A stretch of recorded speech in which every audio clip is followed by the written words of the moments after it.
All right everyone, now is a time to do some problem solving in limits. तो यहाँ पर एक थोड़ा सा मैं इंट्रो देता हूँ। जैसे कि मैंने तुम्हें पहले भी बताया, कई बार इस बात को मैं रिपीट कर चुका हूँ कि ये चैप्टर जो है ना वो लार्जली प्रॉब्लम सॉल्विंग बेस्ड ही है। तो बहुत सारे अलग अलग टाइप के इलस्ट्रेशन अपन ट्राई करने वाले हैं, और इलस्ट्रेशन भी इसमें कई प्रकार के होते हैं। ठीक है, कुछ तो पर्टिकुलर टाइप ऑफ इलस्ट्रेशन होते हैं। लेट से वही 50 इलस्ट्रेशन है जो कि एक पर्टिकुलर चीज़ करने से सॉल्व हो जाते हैं। लेट से वो पर्टिकुलर चीज़ है रैशनलाइजेशन, और लेट से एक पर्टिकुलर टाइप ऑफ इलस्ट्रेशन है हमारे जो मल्टीप्लाई डिवाइड करने से सॉल्व हो जाते हैं। मतलब कोई भी एक रैंडम हमें वेरिएबल मल्टीप्लाई डिवाइड करना होता है, उससे हमारे सॉल्व हो जाते हैं। इसी तरह से हमारे कुछ इलस्ट्रेशन होते हैं जो कि हमारे कुछ फॉर्मूला से सॉल्व हो जाते हैं, जो कि फॉर्मूलाज हमको याद करने पड़ेंगे। तो बेसिकली ऐसे 2-3 हमारे तरीके और होते हैं जो कि लाइक स्टैंडर्ड इलस्ट्रेशन है, जो कि तरीके अपन पहले से याद करेंगे कि हाँ भाई इस तरह का सवाल दिखेगा तो ये तरीका लगाएंगे, उससे सॉल्व हो जाएगा। और कुछ होते हैं मिसलेनियस, है ना, उनको नहीं पता कैसे सॉल्व करना है, वो ऑन द स्पॉट बिल्कुल स्क्रैच से सोचना पड़ेगा। हो सकता है इनमें से किसी 2 तरीके का कॉम्बिनेशन हो, इन दोनों का कॉम्बिनेशन हो, या फिर इन दोनों का कॉम्बिनेशन हो, या फिर स्क्रैच से ही कुछ नया तरीका तुम्हें सोचना होगा। ऑब्वियसली वो बहुत ज़्यादा अच्छे सवाल होते हैं जो मिसलेनियस इलस्ट्रेशन होते हैं। तो मैं बेसिकली तुम्हें एक एक कैटेगरी को भी एक्सप्लेन कर रहा हूँ। पहले सारी कैटेगरी जो पॉपुलर कैटेगरीज हैं मैं उनको एक्सप्लेन करूँगा, उसके बाद अपन मिसलेनियस इलस्ट्रेशंस को ट्राई कर रहे होंगे। एट द एंड करना वही है, कोई एक्सप्रेशन दे रखा हुआ किसी पर्टिकुलर नंबर पे एक्स की वैल्यू जो है वो टेंड कर रही होगी और तुम्हें लिमिट की वैल्यू जो है कैलकुलेट करनी होगी। तो शुरुआत में थोड़ा दिमाग लगाना पड़ता है। शुरू के आई वुड से 40-50 सवालों में हमें थोड़ा सा स्ट्रेस डालना पड़ता है, थोड़ा सा क्वेश्चनिंग करनी पड़ती है, भाई ये अपन ने कैसे कर दिया। उसके बाद धीरे धीरे रिदम बिल्ड होती जाती है। तो इस ऑब्वियसली अपने जो कोर्स है उसमें अपन 50, 60, 70, 80 क्वेश्चन तो आराम से ट्राई कर रहे होंगे। तो बहुत अच्छे से इनको समझते हुए चलना है। एक भी क्वेश्चन ऐसा नहीं होना चाहिए जो बिल्कुल समझ रहे हो। एक तो है कि तुमने रट लिया कि हाँ भाई ऐसे सॉल्व हो रहा है, कंसेप्चुअली भी बिल्कुल क्लियर होना चाहिए कि हाँ भाई इस स्टेप को किया है, इसका कंसेप्चुअल सिग्निफिकेंस ये है। इस तरह से अपने को आगे बढ़ना है।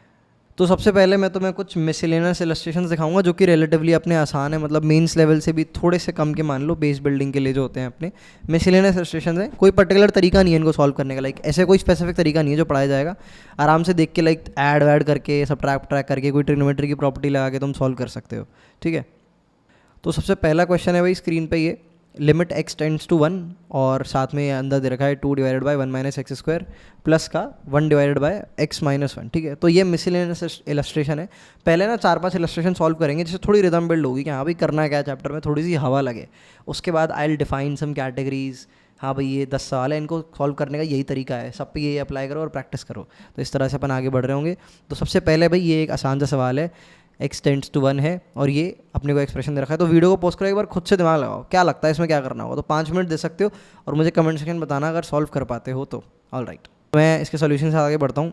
तो अपने को सिंपली क्या करना है, दोनों को ऐड कर देना है। ठीक है, तो दोनों को जब ऐड कर देंगे तो वील गेट, न्यूमरेटर में तो आ जाएगा 2x माइनस का 2 और ऊपर आ जाएगा प्लस का 1 माइनस का एक्स स्क्वायर। ठीक है, और नीचे जो है भाई साहब अपना बन जाएगा ये 1 माइनस एक्स स्क्वायर को मल्टीप्लाई करना है x माइनस 1 में। तो यहाँ पर अपन इसको ऐसे लिख देते हैं for some time x minus 1 multiplied by 1 minus x square. ठीक है, अब ऊपर अगर न्यूमरेटर में थोड़ा सा ध्यान दोगे तो ये एक्चुअली में तुम्हारा देखा है 2 मल्टीप्लाइड बाय x माइनस 1, साथ में प्लस का 1 minus x multiplied by 1 plus x. ठीक है, ए स्क्वायर प्लस बी स्क्वायर वाली प्रॉपर्टी से मैंने इसे खोल दिया है। और न्यूमरेटर में भी अपना जो है, सॉरी डिनोमिनेटर में जो है इसको अपन एज इट इज़ लिख देंगे x minus 1 multiplied by 1 minus x square. अब एक काम करता हूँ, यहाँ पर तो मैं माइनस साइन कर देता हूँ और इस 1 माइनस एक्स को x माइनस 1 कर देता हूँ। x माइनस 1 क्यों किया मैंने, लाइक साइन चेंज करके लिखने का अलग तरीका है, उसी चीज़ को सेम चीज़ को अलग तरह से लिखा है। बिकॉज हर जगह पे x माइनस 1 बन रहा था तो मेरे को दिख गया कि हाँ भाई ये क्रॉस कैंसिल हो जाएंगे तीनों। तो क्रॉस कैंसिल हो गए तो भाई सवाल बहुत ज़्यादा सिंपल हो गया, तो मज़ा ही आ गया। ये बन जाएगा 2, क्या x माइनस 1 तो कट गया भाई, तो सीधे माइनस का 1 माइनस का x और नीचे क्या आ जाएगा अपना 1 माइनस एक्स का स्क्वायर। और ये 2 माइनस 1 तो भाई 1 होता है, हम सभी जानते हैं, बचपन में अपन ने पढ़ा है। तो 1 minus x divide by 1 minus x square. ना अगेन तुम्हें पता होगा भाई 1 माइनस एक्स स्क्वायर जो है 1 plus x into 1 minus x होता है ना, A square minus B square वाली प्रॉपर्टी के तहत। तो ये हो जाएगा 1 minus x divide by 1 plus x multiplied by 1 minus x. Cross cancellation करेंगे तो ultimately we'll get 1 upon 1 plus x. और सवाल को अगर प्रॉपर कन्वर्ट कर लें तो we'll get limit x tends to 1 और यहाँ पर आ जाएगा 1 अपॉन 1 प्लस एक्स। इसका आंसर ऑब्वियसली 1/2 के बराबर ही होगा, बिकॉज अब जो ये फॉर्म बन गई है this is a determinant form, और ये जो फॉर्म थी ये एक इनडिटर्मिनेंट फॉर्म थी। इनडिटर्मिनेंट फॉर्म कैसे थी भाई, ऐसे कैसे बोल दिया बिना प्रूफ करे, तो भाई प्रूफ भी कर देते हैं, ऐसी क्या बात है। तो यहाँ पर देखो डायरेक्ट अगर 1 डाल के देखते हैं, ठीक है, तो ये बन रहा है ना, पूरे एक्सप्रेशन में डायरेक्ट 1 डाल के देख रहा हूँ। तो मैं ये प्रूफ करना चाह रहा हूँ कि आंसर नहीं आएगा डायरेक्ट 1 डालने से। डायरेक्ट अगर एक्सप्रेशन में 1 डाल देंगे तो प्रिडिक्ट नहीं कर पाएंगे भाई कि आंसर क्या है। इसको मैं साबित करने वाला हूँ। तो 2 डिवाइडेड बाय 1 माइनस 1 का square plus 1 divided bye 1 minus 1। ठीक है, अब यहाँ पर इसको बड़े ध्यान से समझते हुए चलना। अब ये एग्जैक्ट 1 नहीं है एक्चुअली में, ये x जो है वो 1 को अप्रोच कर रहा है। ठीक है, तो इसको मैं वापस से x कर देता हूँ, थोड़ा तो मैं फील आए जिससे। तो यहाँ पर 1 माइनस एक्स और यहाँ पर सॉरी एक्स स्क्वायर है और यहाँ पर 1 माइनस एक्स है। तो यहाँ पर तुम देखो, इस चीज़ को फील करके देखो, अगर x मेरा 1 को अप्रोच करेगा तो ये पूरा जो डिनोमिनेटर है ये 0 को अप्रोच करेगा। फील कर पा रहे हो, क्योंकि 1 minus something that approaches to 1, तो इसका जो टोटल सम आएगा वो आएगा समथिंग दैट अप्रोचेस टू 0। अब इतनी लिमिट्स तो अपन ने पढ़ ली कि अपन प्रेडिक्ट कर सकते हैं। सेम फंडा यहाँ पे होगा, ये भी मेरा 0 को अप्रोच कर रहा होगा, 1 माइनस एक्स स्क्वायर है ना, क्योंकि x जब 1 को अप्रोच कर रहा है तो एक्स स्क्वायर भी 1 को अप्रोच करेगा। Now 1 minus something that is approaching to 1 है ना, ये एक्स स्क्वायर 1 को अप्रोच कर रहा है, तो ये भी पूरा 0 को अप्रोच करेगा। समझ रहे हो ना, दोनों में डिनोमिनेटर 0 को अप्रोच कर रहा है क्योंकि x 1 को अप्रोच कर रहा है। तो ये पूरा जो टर्म है ये इन्फिनिटी को अप्रोच कर रहा है, ये पूरा जो टर्म है ये इन्फिनिटी को अप्रोच कर रहा है। अब इसमें एक लफड़ा और हो सकता है अपना, तुम 1 को लेफ्ट हैंड साइड से अप्रोच करोगे, राइट हैंड साइड से अप्रोच करोगे तो इस डिनोमिनेटर का साइन बदल सकता है अपना। थोड़ा सा कॉम्प्लिकेट होती आ रही चीज़ है बट समझते चलो, धीरे धीरे स्विफ्ट हो जाएगा, है ना। तो ये अपना 1 माइनस एक्स है, 1 को अगर लेफ्ट हैंड साइड से अप्रोच करोगे तो यानी कि x की वैल्यू एक बार डाल के देखो, लेफ्ट हैंड साइड से करोगे तो ऑब्वियसली x की वैल्यू 0.9999 हो जाएगी, और अगर राइट हैंड साइड से अप्रोच करोगे तो x की वैल्यू हमारी क्या हो जाएगी 1.000001। ठीक है, तो एक केस में तो अपना ये ऊपर जो पूरा डब्बा है ये इन्फिनिटी बन जाएगा, एक केस में ये माइनस इन्फिनिटी बन जाएगा। ठीक है, सेम फंडा इस केस में होगा, एक केस में ये इन्फिनिटी बन जाएगा, एक केस में माइनस इन्फिनिटी बन जाएगा। तो ओवरऑल ये जो फॉर्म है ये अपनी इन्फिनिटी माइनस इन्फिनिटी की इंडिटर्मिनेंट फॉर्म है। तो बेसिकली इन्फिनिटी माइनस इन्फिनिटी है भाई, प्रिडिक्ट नहीं कर सकते कौन सा इन्फिनिटी बड़ा है। ये अपन ने थोड़ी देर पहले पढ़ा था भाई, अगर ये वाला इन्फिनिटी बड़ा हो जाएगा तो ओवरऑल आंसर इन्फिनिटी हो जाएगा, अगर दूसरा वाला इन्फिनिटी बड़ा हो जाएगा तो हमारा आंसर माइनस इन्फिनिटी हो जाएगा। तो ऐसे प्रिडिक्ट नहीं कर सकते कौन सा वाला इन्फिनिटी बड़ा है। तो आपने क्या किया है ना, अब ये जो मैंने तुम्हें थ्योरी बताई है ना, ध्यान रखना ये थोड़ी डीप थिंकिंग वाली थ्योरी है। ये जो मैंने तुम्हें पूरी भसड़ एक्सप्लेन करी है, दिस इज़ फॉर दोज जिन्हें जे एडवांस के टफ सवालों को बिल्कुल ताबड़तोड़ सॉल्व करना है। अगर अभी समझ नहीं आ रही तो इट्स टोटली फाइन, पहले इन सवालों की बेसिक प्रैक्टिस कर लो जो मैं मिसलेनियस करा रहा हूँ, मीन्स लेवल के या बेस बिल्डिंग वाले, उनको प्रैक्टिस कर लो। उसके बाद ये जो डीप थ्योरी है इस पर अपन जाना शुरू करेंगे, अच्छे अच्छे सवाल भी मैं सॉल्व कराऊंगा। तो अभी लॉजिक समझ आ गया। एक इनडिटर्मिनेट फॉर्म थी जिसमें डायरेक्ट 1 वैल्यू डाल के हम प्रिडिक्ट नहीं कर पा रहे थे, कुछ भसड़ आ रही थी ना। डायरेक्ट अगर इसमें 1 डाल दोगे तो आंसर नहीं आएगा। देखो अगर ध्यान से तो ये 2/0 बन जाएगा, ये प्लस 1/0 बन जाएगा, तो नहीं आ रहा, कुछ अनडिफाइंड सही आ रहा है। तो अपन ने इसको काटा पीटी करी, फॉर्म चेंज करी और ऐसी फॉर्म डाल दी, ऐसी फॉर्म जिसमें डायरेक्ट 1 डालने पे आंसर आ जा रहा है 1/2। तो हर सवाल में यही करना है, एक फॉर्म से दूसरी फॉर्म में कन्वर्ट करो जिसमें डायरेक्ट वो वैल्यू डालने पे आंसर आ रहा है। अब पहले सवाल में इतनी ज़्यादा एक्सप्लेनेशन दी है, बाकी सवालों में इतनी एक्सप्लेनेशन नहीं दूंगा, फटाफट फटाफट सॉल्व करता जाऊंगा। तो अटेंशन बिल्कुल एकदम फुल ऑन कर लो, रजाई गद्दे बैठे हो प्लीज़ प्लीज़ बाहर आ जाओ, क्योंकि भाई मज़ा आने वाला है चैप्टर में। All right everyone, it's time for our next question, और ये कहता है कि limit x tends to 1 x square plus x multiplied by log x minus का 1 divided by x square minus 1। तो यहाँ पर देखो पहले तो इंडिटर्मिनेट फॉर्म है, डायरेक्ट 1 डालोगे तो आंसर नहीं आने वाला। कैसे भाई, कंफर्म कर लेते हैं। तो एक्स स्क्वायर का 1 1 हो जाएगा, फिर 1 मल्टीप्लाइड बाय लॉग एक्स में 1 डालेंगे, तो याद होना चाहिए लॉग ऑफ 1 0 होता है, बेस कुछ भी हो तो ये 0 हो जाएगा, माइनस ये भी 0 हो जाएगा, माइनस का 1। ठीक है, और नीचे क्या बन जाएगा 1 माइनस 1। ठीक है, तो ऊपर देखो तुम्हारा 1 माइनस 1 बन रहा है, नीचे भी 1 माइनस 1 बन रहा है, that is 0/0 which is nothing, कुछ फ़र्क नहीं, लाइक इसका कोई सेंस ही नहीं है। तो ये एक इंडिटर्मिनेट फॉर्म है। तो ये जो एक्सप्रेशन दे रखा है ये एक इंडिटर्मिनेट फॉर्म है, इसको डिटर्मिनेट फॉर्म में कन्वर्ट करके अपने को डायरेक्ट वैल्यू डालनी होगी जिससे अपना आंसर आ जाएगा। तो आई विल सजेस्ट कि वीडियो को पोस्ट करो और एटलीस्ट 2 मिनट इस सवाल को खुद से ट्राई दो, मैनिपुलेशन करो, काटा पीटी करो, ऐड सब्ट्रैक्ट करो, मे भी हो सकता है न्यूमरेटर्स में कुछ कॉमन आ रहा हो, काटा आई डोंट नो, मैंने भी सॉल्व नहीं किया ये। तो वीडियो को पोस्ट करो, ट्राई करो। ऑल राइट, आई होप तुमने थोड़ा सा टाइम इसको दिया होगा दिमाग लगाने में। खुद से अगर ट्राई नहीं करोगे तो फ़ायदा नहीं होगा, ध्यान रखना, चीज़ तुम्हारे अंदर नहीं उतरेगी, वीडियो देखने से कुछ नहीं होने वाला। सिर्फ वीडियो देख ली ऊपर ऊपर से तो this is hardly 5% of doing, जो पूरा हिसाब किताब अपने को दिमाग लगाना पड़ता है ना, खुद से दिमाग लगाना बहुत ज़रूरी है। आगे बढ़ता हूँ, तो यहाँ पर बड़े ध्यान से देखना, ये जो न्यूमरेटर है इसमें मैं टर्म्स को थोड़ा रीअरेंज कर रहा हूँ।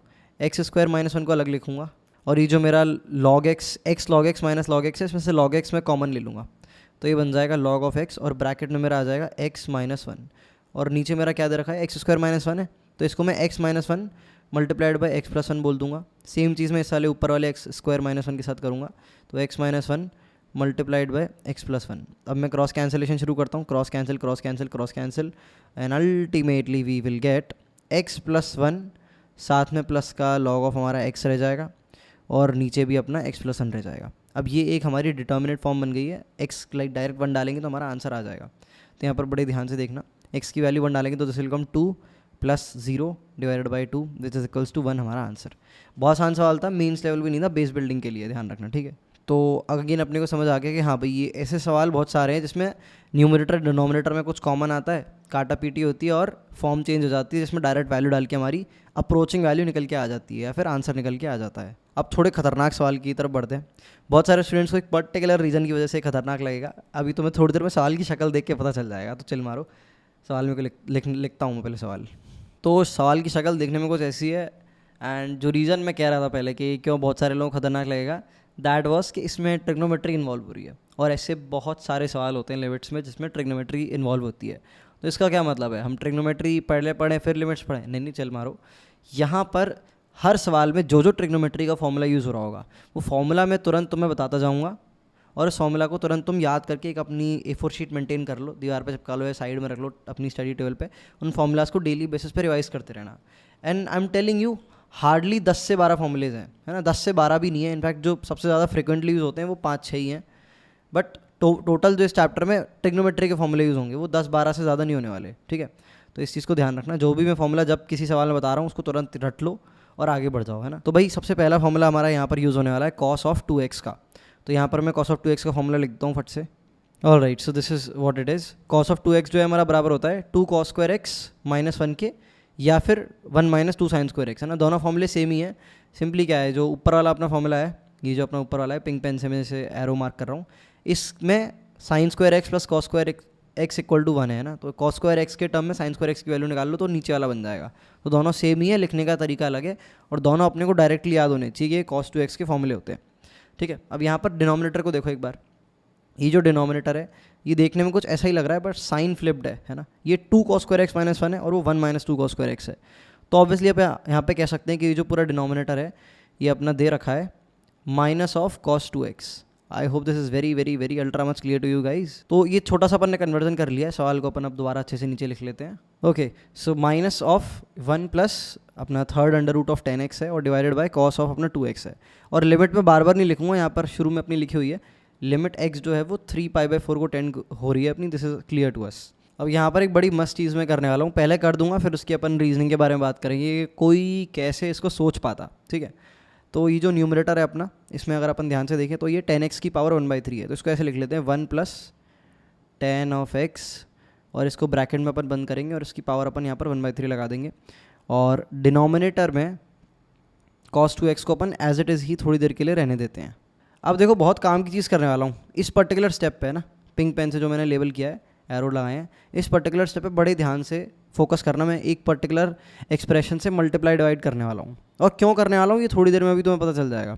वो एक्सप्रेशन बहुत ही गंदा है देखने में, जो कि है ऑल राइट। तो ये वो एक्सप्रेशन है। अब काफ़ी सारे लोगों का दिमाग ख़राब हो गया होगा, जिनको कनेक्ट नहीं बैठा पा रहे जो स्टूडेंट्स, वो सोच रहे हो कि भाई ये क्या कर दिया, सपना आएगा मेरे को कि 1 माइनस 10x की पावर 1/3 प्लस 10x की पावर 2/3 से मेरे को मल्टीप्लाई डिवाइड करना है। नहीं, सपना नहीं आएगा। इसके पीछे एक प्रॉपर्टी छुपी है जो कि मैं तुम्हें थोड़ी देर में बताने वाला हूँ, कुछ लोग समझ भी गए होंगे। और तो अगर ध्यान से देखें तो ये दे रखा है a प्लस b, है ना, कंसिडरिंग कि a 1 है और b जो है मेरा 10x की पावर 1/3 है, और ये मेरा क्या हो जाएगा फिर a माइनस b, सॉरी गड़बड़ी कर दी मैंने, ये मेरा टेक्निकली हो जाएगा a square plus b square minus का ab। ध्यान से देखो, a स्क्वायर तो 1 ही हो जाएगा, b स्क्वायर क्या हो जाएगा 10x की पावर 1/3 और उस पूरे का होल स्क्वायर, ठीक है। तो होल स्क्वायर मतलब 2/3 बना देगा, तो ये वाला टर्म अपना निकल के आ जाएगा। तो यहाँ पर a square plus b square minus ab, जो कि यहाँ पर इस तरह से लिख रखा है a स्क्वायर माइनस तुम्हारा क्या है भाई साथ में ये ab और साथ में प्लस का b स्क्वायर, ठीक है। तो ऐसे भी लिख लो कैसे भी लिख लो, एक ही बात है। हम ऊपर वाले को ही प्रेफर करते हैं क्योंकि इस ऑर्डर में लिखी हुई हैं चीज़ें, कंफ्यूज ना हो जाए कुछ बच्चे। तो अल्टीमेटली क्या दे रखा है a plus B multiplied by A square plus B square minus ab। ये एक प्रॉपर्टी होती है जो कि भूल रहा है, आज तो मैं याद दिला देता हूँ भाई। ये हमारा a क्यूब प्लस के b क्यूब के बराबर होता है, ठीक है। तो यहाँ पर एक नई आइडेंटिटी गेम में आई है, जिन लोगों को याद नहीं आया right at ASAP। A cube plus B cube हमारा बराबर होता है A plus B multiplied by A square plus B square minus A B. ध्यान रखना, बहुत सारे स्टूडेंट्स कन्फ्यूज आते हैं, यहाँ पर माइनस आता है प्लस नहीं आता है, खोल के देख लोगे तो वही बन जाएगा। और सेम फंडा यहाँ पर अपना है, A cube minus B cube की अगर बात करूँगा तो ये मेरा A minus B multiplied by A square plus B square plus A B के बराबर हो जाएगा। तो माइनस वाले में प्लस आ गया और प्लस वाले में माइनस आ गया, ठीक है। तो इस चीज़ को ध्यान रखना भाई, इंपॉर्टेंट प्रॉपर्टी है, कई बार यूज़ होगी। तो अब जिस स्टूडेंट को ये प्रॉपर्टी याद होगी वो इसको बड़ी आसानी से डिडक्ट कर देगा। अभी मैं इसकी साइकोलॉजी पे आऊँगा कि कोई क्यों सोचेगा इस बात को, बट अभी इसको देखो ये कैसे सवाल सॉल्व हो रहा है ना, कैसे छोटा होता जाएगा ये एकदम से। और डरो मत, ऐसी कोई डरने वाली चीज़ नहीं है। जिसको जो कनेक्ट नहीं बैठा पा रहा है वो बस इसीलिए कनेक्ट नहीं बैठा पा रहा है क्योंकि उसने इस तरह के सवाल सॉल्व नहीं कर रखे। 5-10 सवाल भी सॉल्व कर रखे होंगे तो कनेक्ट अपने आप बैठना शुरू हो जाएगा। इस सवाल के थ्रू ही मैं तुम्हें कनेक्ट बैठवा दूंगा। आगे इस प्रॉपर्टी से रिलेटेड जितने भी सवाल आएंगे वो तुम्हारे दिमाग में स्ट्राइक होगा, ये मैं इंश्योर कर लूँगा। बट अभी देखो कि सॉल्व कैसे हो रहा है ये। तो ऊपर जो है अपना ये प्रोडक्ट बन गया है, तो ये product A cube plus B cube के बराबर है, जहाँ पर ए जो है अपना 1 के बराबर है तो 1 का क्यूब 1 रहेगा। बी क्यूब जो है वो 10x की पावर 1/3 का क्यूब, तो 3/3 1 हो जाएगा ना, पावर कट जाएगी तो सिर्फ 10x रह जाएगा हमारा ऊपर। तो हमारा कुछ ऐसा एक्सप्रेशन निकल के आ गया। और नीचे अगर किसी को याद हो तो हमारा एक cos 2x ऑलरेडी बैठा था, तो cos 2x को एज इट इज छोड़ देते हैं। और यहाँ पर जो है अपना आ जाएगा 1 माइनस 10x की पावर 1/3। ये इसको मैं डैश करके अभी लिख देता हूँ क्योंकि ये बहुत ज़्यादा काम का नहीं है अभी हाल फिलहाल के लिए। आगे बढ़ते हैं भाई, इस पार्ट को अपने को रिजॉल्व करना है। अभी इसमें भी अपन नहीं डाल सकते वैल्यू 3π/4 अगर तुम डालोगे, है ना, x टेंड्स टू 3π/4 है। अगर कोई भूल गया होगा, अभी सवाल में बहुत आगे आ गए, यही भूल गए होंगे बहुत सारे स्टूडेंट्स। तो cos 2x में अगर x की वैल्यू 3π/4 डालोगे तो देखो क्या बन रहा है, cos ऑफ 3π/2 बन जाएगा एट दी एंड। 2 से 2 कैंसिल होगा तो, और ये तो 0 के बराबर है, डिनोमिनेटर 0 के बराबर अपन कर ही नहीं सकते वरना बैंड बच जाएगी। और 1 + 10x है, तो 10x में x की वैल्यू 3π/4 डालोगे तो ये प्रॉबेबली -1 देगा, तो 0.0 की फॉर्म बन रही है अभी भी। मतलब हमारी डिटर्मिनेंट फॉर्म नहीं आई है जिसमें डायरेक्ट वैल्यू डाल के अपन आंसर निकाल सकें, अभी भी फंसे हुए हैं। तो यहाँ पर एक बहुत बढ़िया प्रॉपर्टी यूज़ करने वाले हैं, दैट इज cos 2x की property in terms of 10x। तो यहाँ पर मैं साइड से लिख देता हूँ 1 - 10² x अपॉन 1 + 10² x, ये हमारा cos 2x होता है इन टर्म्स ऑफ 10x। ये भी याद रखना है, ध्यान रखना। 2-3 फॉर्मूले अपन ने देख लिए, वो अपने को याद रखने हैं। एक a cube plus b cube वाला, एक अपना cos 2x का sin x और cos x के टर्म में फॉर्मूला, एक cos 2x का tan x के टर्म में फॉर्मूला। ये बहुत इंपॉर्टेंट फॉर्मूला है, सारे के सारे अपने को याद रखने हैं बिल्कुल अच्छे से। तो यहाँ पर जब इसे खोलेंगे तो इट विल बिकम 1 प्लस साथ में ये अपना tan x ही रहेगा, और नीचे क्या 1 - 10² x है, तो a² - b² है, तो वाली प्रॉपर्टी लगा देते हैं। तो दूसरे कम 1 + 10x मल्टीप्लाइड बाय 1 माइनस अपना साथ में tan ऑफ x, ठीक है। और एक और चीज़ आएगी डिनोमिनेटर में, that is 1 + 10² x। I hope तुम कनेक्ट कर पा रहे हो, ये वाला जो पार्ट है ये इसी पार्ट के बराबर है, बस 1 - 10² x को a² - b² वाली प्रॉपर्टी से खोल के लिख दिया है। अब ये क्रॉस कैंसिलेशन हो जाएगी, ultimately this will become 1 + 10² x divided by 1 - 10x। अब साथ में भाई ये भी भाई साहब थे ना, इनको कैसे इग्नोर कर देंगे, इसकी भी तो भाई थोड़ी इज्जत है कि नहीं। तो ये आ जाएगा 1/1 - 10x की पावर 1/3, और साथ में आ जाएगा प्लस का tan ऑफ x की पावर 2/3। अब अगर तुम x की वैल्यू 3π/4 डालते हो तो तुम्हारा फट से आंसर आ जाएगा। ये कोई तुम्हारी इनडिटर्मिनेट फॉर्म नहीं है जो 0.0 जैसा कुछ अजीब सा दे दे। इसको मैं भी साबित कर देता हूँ थोड़ी देर में। तो इस पूरे टर्म में x की वैल्यू डायरेक्ट 3π/4 डाल रहा हूँ। अब ध्यान रखना, tan ऑफ 3π/4 अपना -1 के बराबर होता है, ये अपने को याद होना चाहिए कि कैसे वैल्यूज़ निकाली जाती हैं। ये फिर इसको अगर मैं एक्सप्लेन करने लगे तो टाइम लग जाएगा, जिसकी ट्रिग्नोमेट्री भी है। तो ये जाके देख लेना अपनी ट्रिग्नोमेट्री की शीट खोल के कि हाँ भाई tan ऑफ 3π/4, tan ऑफ 5π/2, इस सब के अलग अलग एंगल्स की वैल्यू कैसे निकाली जाती है। तो यहाँ पर tan ऑफ 3π/4 -1 के बराबर होता है, ये मैं पहले ही बोल दिया है। तो ये 1 प्लस, ये तो स्क्वायर है तो 1 ही रह जाएगा प्लस का, और ये 1 माइनस -1, ठीक है, मल्टीप्लाइड बाय 1 - tan x की पावर 1/3 है ना यहाँ पर। तो यहाँ पर ये क्या हो जाएगा -1 की पावर 1/3, और साथ में प्लस का -1 की पावर 2/3। अब -1 की पावर 2/3 1 होता है, -1 की पावर 1/3 अपना -1 ही होता है, बाहर एक माइनस लगाए तो ये प्लस हो जाएगा, और साथ में एक और 1 बैठा हुआ है। तो ये अल्टीमेटली क्या बन गया 2 divided by 2 multiplied by 1 divided by 3 which is equals to 1/3, जो कि अपना आंसर है। अरे भाई साहब, आधे स्टूडेंट्स तो ढेर हो गए, ये तो अभी शुरू किया है भाई सवाल, और अभी से इतना टफ नहीं है, बट हाँ मैं बोल सकता हूँ कि ये मेंस लेवल का सवाल है। मेंस में इस तरह के सवाल आ सकते हैं, ठीक है, बट इससे भी टफ आते हैं, इससे भी लेंदी आते हैं मेंस में, तो प्रिपेयर रहना। बट हाँ, इसको मेंस लेवल का एक क्लासिक क्वेश्चन बोला जा सकता है। आपकी सेंगेज बुक में ही दे रखा है, शुरुआत का इलस्ट्रेशन है। अब इसमें टफनेस इस बात की है बस जिसको प्रॉपर्टी याद नहीं, जिसको प्रॉपर्टी याद होंगी वो फट से सॉल्व कर लेगा। उसने इनफैक्ट मेरे को लगता है वीडियो इंटू 2 पे देखी होगी जिसे प्रॉपर्टीज याद होंगी। तो इस सवाल को एक और बार मैं अच्छे से समराइज़ करूँगा। भाई रेड पेन का यूज़ कर लेते हैं इस बार। पहले स्टेप में ये अपने को दे रखा था, अपन ने पहले डिनोमिनेटर में जो अपना एक्सप्रेशन दे रखा था उसे cos 2x में कन्वर्ट किया था using formula of cos 2x। उसके बाद अब मैंने जो तुम्हें थोड़ी देर पहले बोला था कि साइकोलॉजी डिस्कस करूँगा कि कोई कैसे इस चीज़ की सोच पाएगा कि मुझे इस भसड़ से मल्टीप्लाई डिवाइड करना है। तो देखो ऐसे सोच पाएगा कि ये जो 10x की पावर 1/3 दे रखी है ना, ये गंदा लग रहा है बहुत ज़्यादा। पावर 1/3 कितना अजीब सा लग रहा है, अजीब सा फील नहीं हो रहा तुम्हें? हो रहा है, सबको हो रहा होगा भाई। तो इस पावर 1/3 को एलिमिनेट करने का क्या तरीका था? जैसे अगर मुझे दे रखा है a प्लस बी की पावर 1/3, इसको एलिमिनेट करने का क्या तरीका है? तो बहुत सारे ऐसे क्वेश्चंस होते हैं जिसमें अपन इस तरह से पावर को एलिमिनेट कर रहे होते हैं। अपन मल्टीप्लाई डिवाइड कर रहे होते हैं ऐसे एक्सप्रेशन से जिससे अपना a cube plus B cube बन जाए।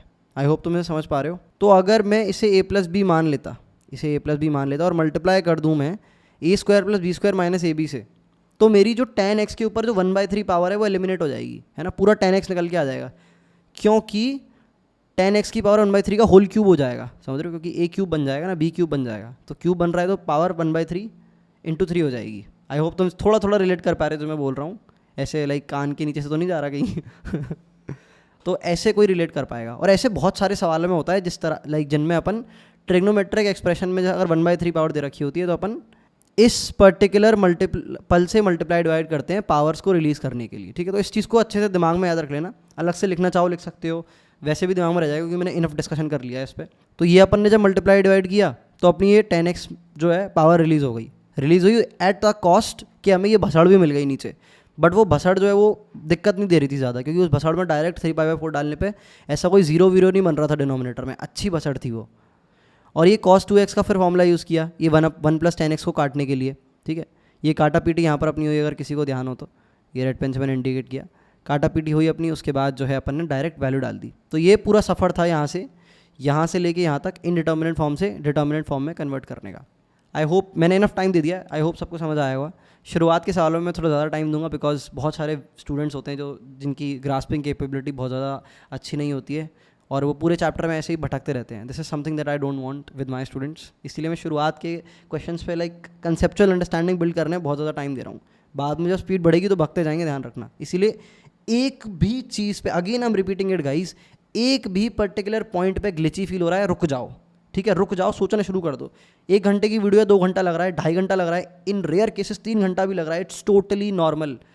इंपॉर्टेंट ये है कि जो सीख रहे हो वो आ रहा है कि नहीं आ रहा है। ऐसे तो नहीं रैंडमली कुछ तो भी देख के आगे बढ़ रहे हो, ठीक है। आगे बढ़ते हैं।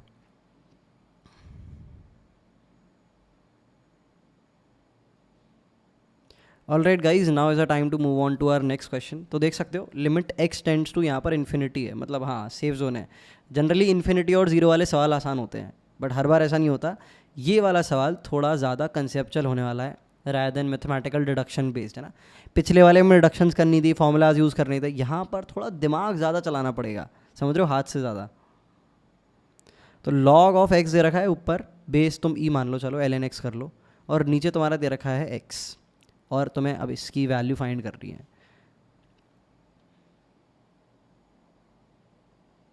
सोचो क्या ही करा जा सकता है इसमें, इतना सिंपल सा फंक्शन है, कोई माइनस प्लस मल्टीप्लाई डिवाइड क्या ही करेंगे सॉल्व करने के लिए इसको। तो जैसा कि मैंने बोला क्या ही करेंगे भाई, इसका जवाब है कुछ नहीं करेंगे। इसका लाइक जिसका ही सॉल्व हो रहा होगा ना उसका डायरेक्ट आंसर आ जाएगा, इसमें कोई डिडक्शन नहीं करनी। अब क्या कंसेप्चुअल दिमाग लगेगा, इसको बड़े बड़े बड़े अल्ट्रा ध्यान से सुनना, अल्ट्रा अटेंशन से, आगे बहुत काम आने वाली है ये चीज़। तो मैंने तुम्हें बताया था कि जो log x होता है और e की पावर x होता है वो हमारा इन्वर्स फंक्शंस होते हैं। ये सब अपने log x वगैरह के बारे में बात करी थी। और ये हमारा y इक्वल टू x होता है, ठीक है। और ये हमारा log x का ग्राफ होता है। गंदा बना दिया, एक अच्छे से बना देता हूँ इसको मैं एक बार। तो y इक्वल टू x हमारा इस तरह से आगे बढ़ता जाएगा और log x जो है हमारा इस तरह से आगे ऊपर बढ़ता जाएगा, ठीक है। तो जब x की वैल्यू इन्फिनिटी होगी, ध्यान से देखना, x टेंड्स जब इन्फिनिटी होगा तो जो मेरा ln x है वो भी इन्फिनिटी बन रहा होगा, बिकॉज तुम देख पा रहे हो ना, बढ़ता जा रहा है, ये बढ़ता जा रहा है, बढ़ता जा रहा है, बढ़ता जा रहा है, बढ़ता जा रहा है, इंक्रीजिंग फंक्शन है। सेम चीज़ x के साथ भी है। तो ये जो अपना क्वेश्चन दे रखा है एक्चुअली में, इसमें न्यूमरेटर जो है वो इन्फिनिटी को टेंड कर रहा है, डिनोमिनेटर भी इन्फिनिटी को टेंड कर रहा है। लफड़ा सारा यार ये है कि ये एक इंडिटर्मिनेट फॉर्म में डायरेक्ट डाल के आंसर नहीं बता सकते अपन, हमें नहीं पता इन्फिनिटी अपॉन इन्फिनिटी में कौन सा वाला इन्फिनिटी बड़ा है। नीचे वाला इन्फिनिटी बड़ा हो जाएगा तो आंसर 0 हो जाएगा, ऊपर वाला इन्फिनिटी बड़ा अगर हो गया तो आंसर क्या हो जाएगा, आंसर फिर शायद इन्फिनिटी हो जाएगा। ये अपन थोड़ा बहुत प्रिडिक्ट कर सकते हैं। तो अब कैसे दिमाग लगाएं, क्या दिमाग लगाएं, कोई सोच पा रहा है?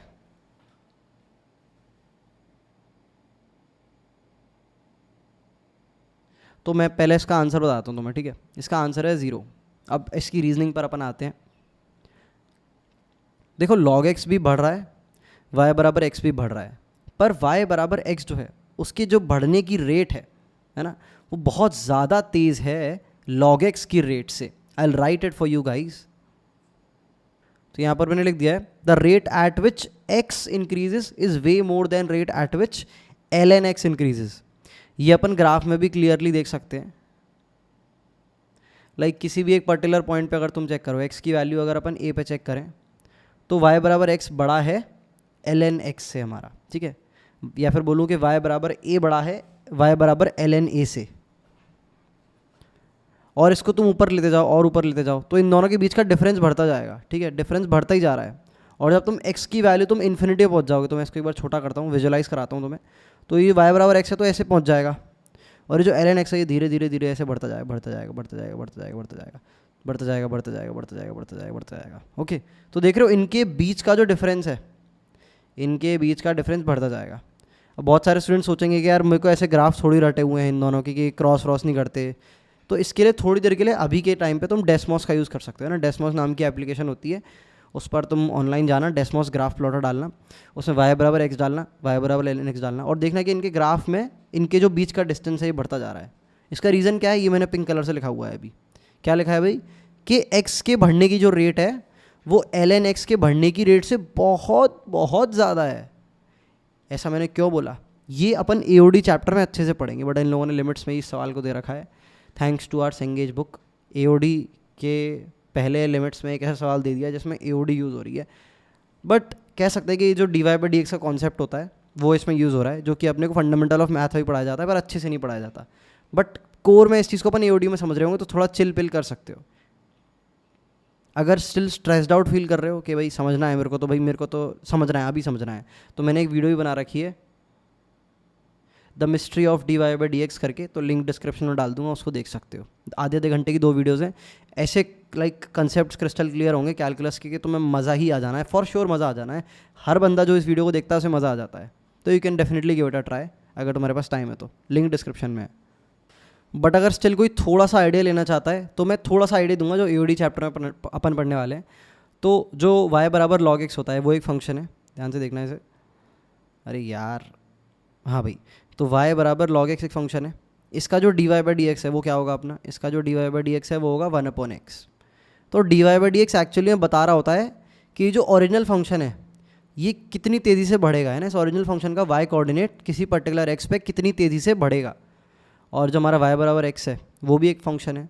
इसका जो dy/dx है वो 1 के बराबर है, कांस्टेंट है, ठीक है, लीनियर फंक्शन है ये। तो यहाँ पर देख रहे हो log x का जो dy/dx है, x की वैल्यू बढ़ाते जाओगे तो log x का जो dy/dx है वो घटता जा रहा है। मतलब x की वैल्यू बढ़ा रहे हैं तो log x के बढ़ने की रेट घटती जा रही है, वाइल y बराबर x में ऐसा कुछ भी नहीं है, रेट 1 ही है।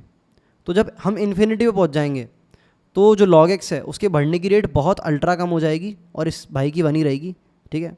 इसकी रेट जीरो हो जाएगी इन्फिनिटी पे बढ़ने की, बहुत ही धीरे धीरे धीरे धीरे बढ़ रहा होगा, पर ये बहुत तेज़ी से बढ़ रहा होगा, है ना, क्योंकि इसकी बढ़ने की रेट 1 है जो कि 0 से बहुत ज़्यादा है। इसीलिए y बराबर x बहुत सताता हुआ तेज़ी से बढ़ रहा होगा, सुपरमैन की तरह, बहुत तेज़ी से बहरा के एकदम। और जो हमारा log x है वो बैटमैन की तरह हर एक कदम फूक फूक के चल रहा होगा, धीरे धीरे धीरे धीरे धीरे धीरे बढ़ रहा होगा, क्योंकि उसके बढ़ने की रेट कम हो गई है यार। ये अपन ने dy/dx से भी चेक किया। दैट इज़ वाई ये जो नीचे वाले भाई हैं ये सच सताते, इमेजिन करो एकदम हवा तेज़ी से चल रही है और ये बहरा के आगे बढ़ता जा रहा है, तो ये बहुत बड़ा वाला इन्फिनिटी बन जाएगा। माना मैंने ये भी इन्फिनिटी बनेगा, बट ये छोटा इन्फिनिटी बनेगा। तो छोटा इन्फिनिटी अपॉन बड़ा इन्फिनिटी, आंसर आ गया 0। इस तरह से अपन इसको डिडक्ट करेंगे। आई नो थोड़ा सा लाइक अटपटा लगा हुआ सवाल, थियोरेटिकल सवाल थोड़ा ज़्यादा था। इस तरह के सवाल तो मैं लिमिट्स चैप्टर में कम मिलेंगे, बट मेरा फ़र्ज़ बनता है भी बताना, किताब में दे रखा है, और ये इस तरह के सवाल जानना तुम्हारे लिए ज़रूरी भी है। बाकी AOD पढ़ेंगे तो सब क्रिस्टल क्लियर हो जाएगा। इसका मतलब ये नहीं है कि मैंने यहाँ पर जो बातें बताई हैं उन्हें तो इग्नोर कर दो, बिल्कुल भी नहीं। बताई इसीलिए क्योंकि अभी ध्यान देना है उन बातों पर। ऑल राइट, तो अब अगले सवाल पर बढ़ते हैं। काफ़ी अपन ने दिमाग लगा लिया पिछले वाले सवालों पे। ये सवाल भी थोड़ा सा अलग है, मिसलिनियस क्वेश्चन है, तो अभी मैं तुम्हें पैटर्न नहीं रटा रहा हूँ, पहले थोड़ी रिदम बिल्ड कर रहा हूँ। तो रिदम बिल्ड करने के नाम पर ही आखिरी सवाल है, इसके बाद अपन पैटर्न्स वाले सवाल सीखना शुरू करेंगे। It will all start making sense to you. तो यहाँ पर दे रखा है n जो है वो इन्फिनिटी पे जा रहा है, 4 की पावर n प्लस 5 की power n divide by 1 upon n। अब ये x की जगह n कर देता तो आधे लोग ऐसे ही कन्फ्यूज हो जाते हैं। चल मारो, x मान लो, n मान लो, क्या फ़र्क पड़ रहा है यार, ठीक है। तो देखो ये जो है ये इन्फिनिटी पहुँचेगा, n अगर इन्फिनिटी जाएगा ये भी इन्फिनिटी जाएगा, ये 0 पहुँचेगा। अगर तुम्हें याद हो तो इन्फिनिटी की पावर 0 हमारी एक इंडिटर्मिनेट फॉर्म होती है, देख के अपन प्रेडिक्ट नहीं कर सकते। तो इसको सॉल्व करने का एक बड़ा ही आसान सा अपना तरीका है, यहाँ पर मैं तुम्हें समझाता हूँ। सबसे पहले क्या करना है, ये जो अंदर जो डब्बा है इसमें से 5 की पावर n कॉमन ले लो, ठीक है। तो 5 की पावर n कॉमन लिया तो ये क्या बन जाएगा, ब्रैकेट में बन जाएगा 1 प्लस 4 की पावर n डिवाइड बाई 5 की पावर n। तो इसको ऐसे लिख सकते हैं ना, 4 बाई 5 की पावर n, और ये पूरा एक ब्रैकेट मैंने बंद किया, यहाँ पर 1 अपॉन n है। तो ये पावर 1 अपॉन n दोनों में डिवाइड कर देते हैं, तो 5 की power n divide by n, और साथ में 1 प्लस 4 बाई 5 की पावर n, और इस पूरे की पावर तुम्हारी 1 बाई n। अब ध्यान से देखो, 5 की पावर n अपॉन n तो 5 ही हो जाएगा, है ना, क्योंकि n अपॉन n तो 1 होता है, मल्टीप्लाइड बाय यहाँ पर हमारे पास आ जाएगा 1 प्लस 4 बाई 5 की पावर n, और इस पूरे की पावर n। अब ये एक तुम्हारी एक डिटर्मिनेट फॉर्म बन गई है। डिटर्मिनेट कैसे, अभी तो मैं समझाता हूँ उसमें। तुम अगर इसमें डायरेक्ट n की वैल्यू इन्फिनिटी डालते हो तो देखो क्या बनेगा, 5 मल्टीप्लाइड बाय 1 प्लस 4 बाय 5 की पावर इन्फिनिटी, और इस पूरे की पावर हमारी कहाँ टेंड कर रही है, ऑलमोस्ट 0 को टेंड कर रही है, तो टेंड्स टू 0, सॉर्ट ऑफ 0 ही लिख देते हैं। तो बड़े ध्यान से देखना, पहली चीज़ तो ये जो है 4 बाई 5 1 से छोटा है, तो कोई ऐसा नंबर जो 1 से छोटा है उसकी पावर जितनी बढ़ाते जाते हो वो और छोटी वैल्यू देता है। जैसे 0.9 इंटू 0.9 हमारा क्या होता है भाई, 0.81 होता है ना, इस एक और 0.9 मल्टीप्लाई कर दो, ऐसे ही करते हो इन्फानाइट टाइम्स, तो ये 0 के पास पहुँचता जाएगा। ऐसा नंबर जो 1 से छोटा है उसकी पावर अगर इन्फिनिटी करोगे तो वो 0 के पास पहुँच जाएगा। तो this is something that approaches to 0। तो 1 plus something that approaches to 0 की power something that approaches to 0, ये एट द एंड तुम्हें 1 ही देगा, ठीक है। तो यहाँ पर क्रिस्टल क्लियर हो गया कि 5 multiplied by something that approaches to 1 is equals to something that approaches to 5। ये हमारा आंसर हो जाएगा। समझ रहे हो, ऊपर नहीं डाल सकते थे क्योंकि ऊपर इंडिटर्मिनेट फॉर्म बन रही थी, डाल के देखो इन्फिनिटी की पावर 0 बन रहा है, पर यहाँ नीचे इन्फिनिटी की पावर 0 थोड़ी बन रहा है, यहाँ तो 1 की पावर 0 बन रहा है, जो कि इंडिटर्मिनेट फॉर्म नहीं होती। बहुत सारी चपड़ में बहुत स्पीड में कर रहा हूँ, आई नो ज़्यादा इलस्ट्रेशन हो जाते तो मैं स्पीड थोड़ा बढ़ाने में बिलीव करता हूँ, शुरू में बिल्कुल स्लो रखता हूँ। तो आई होप चीज़ें तुम्हें समझ में आ रही है। फिर भी तुम्हें लग रहा है कि मैं अपनी तरफ से कुछ ऑल्ट्रेशंस कर सकता हूँ अपने टीचिंग स्टाइल में, जिसकी वजह से तुम्हें इनकन्वीनियंस हो रही है, प्लीज़ यार मुझे कमेंट सेक्शन में बताना। तुमसे अगर बात नहीं होगी मेरी तो मुझे कैसे पता चलेगा कि मैं कैसा करा रहा हूँ, या मुझे क्या इंप्रूवमेंट्स करनी चाहिए, या मेरे क्या बढ़िया पॉइंट्स हैं, क्या मेरी क्वालिटीज़ है जिसकी वजह से तुम मेरे लेक्चर्स देखना प्रेफर करते हो। Okay, so this was our question. इसमें कॉमन लेने वाली डिडक्शन थी, किसी में मल्टीप्लाई डिवाइड वाली डिडक्शन थी, किसी में बहुत ही कंसेप्चुअल चीज़ देखनी थी log x अपॉन x वाले में। तो इस तरह के सवाल होते हैं लिमिट्स में, है ना। बेसिक लमसम आइडिया मिला होगा, थोड़ा सा बेस बिल्ड हुआ होगा। अभी चल मारो, अभी चैप्टर जो हार्डकोर चैप्टर है अभी शुरू होने वाला है इसके बाद से, ठीक है। तो अपन ट्रेडिशनल क्वेश्चंस पे ध्यान देने वाले हैं, ट्रेडिशनल पैटर्न्स वाले पे। सो या now it's time for us to move on.